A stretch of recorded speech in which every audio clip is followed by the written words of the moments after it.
এই ভিডিঅ'টো হৈছে বিশ্বৰ এইডছ দিৱসৰ দিনা 1 ডিচেম্বৰ আৰু ময়ো ইফালে আহিছোঁ শিৱসাগৰ মডেল হস্পিটেলত। আজি সজাগতা সভা আছে, কেইবাটাও NGO লগ লাগি বহুত অভিজ্ঞ ব্যক্তি সন্মানীয় ব্যক্তিসকল আহিব। আপোনালোকক কোন কোন আহিব মই দেখাম বাৰু।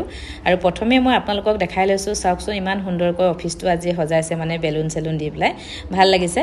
আৰু এইফালে আহি পাই চাহ একাপ খাই লওঁ বুলি ল'লোঁ দেই। এইফালে আমাৰ শিখাই চাহ দি আছে, আমি চাহ খাই লওঁ। তাৰপিছত আমাৰ সভা আলোচনা হ'ব HIV সংক্ৰান্তত, আৰু সকলোৱে HIV বিষয়ে জনাটো খুবেই প্ৰয়োজন হয়। সেইকাৰণে অকণমান ভিডিঅ' ক্লিপ ৰাখিছোঁ আৰু আপোনালোকক এইফালে দেখাই দিছোঁ আৰু আমি প্ৰথমে কি কৰিছোঁ।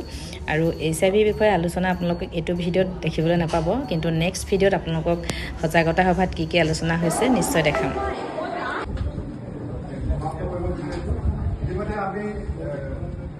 HIV AIDS সম্পৰ্কে ইয়াৰ সজাগতাৰ সম্পৰ্কে কেনেকৈ ট্ৰেন্সমিশ্যন হয় ইয়াৰ লক্ষণখিনি সম্পৰ্কে আমি বিতংভাৱে আলোচনা কৰিলোঁ। ইয়াৰ বিভিন্ন সমল ব্যক্তি আপোনালোকক জনালোঁ।